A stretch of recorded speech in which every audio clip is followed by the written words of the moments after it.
নমস্কাৰ শিক্ষাগুৰুসকল, আমি সকলো জ্ঞাত যে প্ৰচণ্ড গৰমে গোটেই অসম জ্বলাই গৈ আছে আৰু এই গৰমৰ বাবে আমাৰ বিদ্যালয়ৰ ছাত্ৰ ছাত্ৰীসকলে বহু কষ্ট পাই আছে বা বহু ছাত্ৰ ছাত্ৰী মূৰ্ছা গৈছে, তাৰো বাতৰি আমাৰ মাজলৈ আহিছে।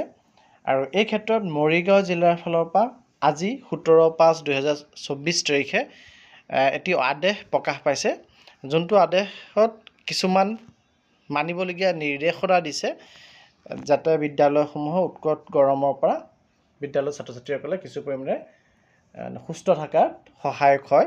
তাৰ কাৰণে কিছুমান নিৰ্দেশনা দিছে, সেই নিৰ্দেশনাসমূহ মানি চলিব লাগিব।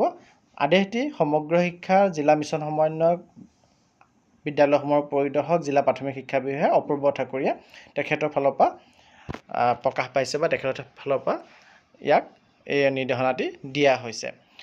নিৰ্দেশনাটি যদিও মৰিগাঁও জিলাৰ আমাৰ প্ৰত্যেক জিলাৰে প্ৰতিখন বিদ্যালয়ে আচলতে এই নিৰ্দেশনাখিনি মানি চলাটো দৰকাৰ বুলি মই ভাবোঁ।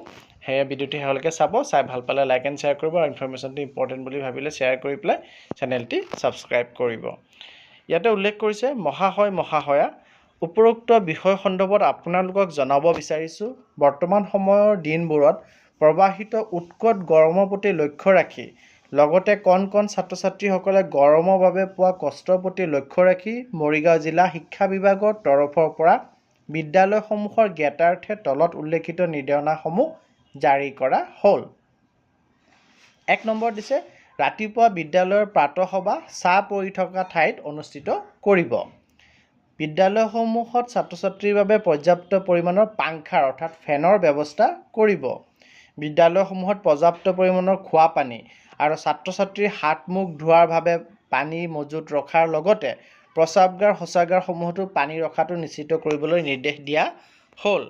4 নম্বৰত উল্লেখ কৰিছে, ছাত্ৰ ছাত্ৰীসকলক খেলা ধূলা কৰিবলৈ গছৰ ছাঁ পৰি থকা ঠাই বাছনি কৰিব, অৰ্থাৎ ৰ'দত খেলা ধূলা কৰিবলৈ নিদিব।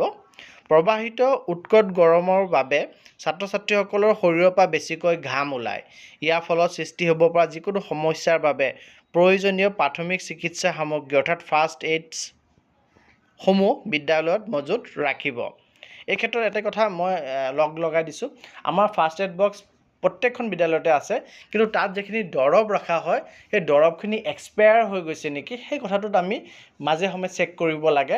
কাৰণ ফাৰ্ষ্ট এইড বক্সৰ দৰকাৰ ইমাৰ্জেঞ্চি টাইমত হয়, আৰু ইমাৰ্জেঞ্চি টাইমত সেই ঔষধবিলাকৰ বা দৰৱবিলাকৰ এক্সপায়াৰ ডেট চোৱাৰ সময় নাথাকে আৰু বা ছাত্ৰ ছাত্ৰীসকল সিমান এই ক্ষেত্ৰত অৱগত বা অভিজ্ঞ নহয়। গতিকে আমি শিক্ষকসকলে মাজে সময়ে তাৰ এক্সপায়াৰ ডেটবিলাক চেক কৰিব। মই প্ৰায়বিলাক বিদ্যালয়তে দেখা পাওঁ যে এক্সপায়াৰ ডেট পাৰ হৈ যোৱা মেডিচিন ফাৰ্ষ্ট এইড বক্সত ৰাখি থোৱা যায়। গতিকে এইটোত আপোনালোকে অকণ মনোযোগ দিব। ফাৰ্ষ্ট এইড বক্সত যি মেডিচিন আছে সেয়া চেক কৰিব যাতে তাৰ এক্সপায়াৰ ডেট পাৰ হৈ যোৱা নাই, আৰু যদি পাৰ হৈ গৈছে সেয়া পেলাই দি পেলাই নতুন মেডিচিন তাৰ ঠাইত ৰখাৰ ব্যৱস্থা কৰিব। তাৰপিছত এই আদেশটোত উল্লেখ কৰিছে, গতিকে জিলাখনত থকা সকলো বিদ্যালয়ে উক্ত নিৰ্দেশনাসমূহ পালন কৰাৰ লগতে ছাত্ৰ ছাত্ৰীৰ সুস্বাস্থ্য নিশ্চিত কৰিবলৈ নিৰ্দেশ দিয়া হ'ল। বিষয়টো অতি জৰুৰী হিচাপে গণ্য কৰিব। গতিকে ইয়াত যিখিনি কথা উল্লেখ কৰিছে এই কথাখিনি মৰিগাঁও জিলাৰ বিদ্যালয়সমূহলৈ যদিও এই আদেশটি আমাৰ প্ৰতিখন জিলাৰ বিদ্যালয়ে মানি চলাটো খুবেই দৰকাৰ, কাৰণ সঁচাই প্ৰচণ্ড গৰম পৰিছে আৰু এই গৰমত ছাত্ৰ ছাত্ৰীসকলে বহুত পৰিমাণে কষ্ট পাই আছে। ইনফৰমেশ্যনখিনি ইম্পৰ্টেণ্ট বুলি ভাবিলে কাইণ্ডলি শ্বেয়াৰ কৰিব। ধন্যবাদ।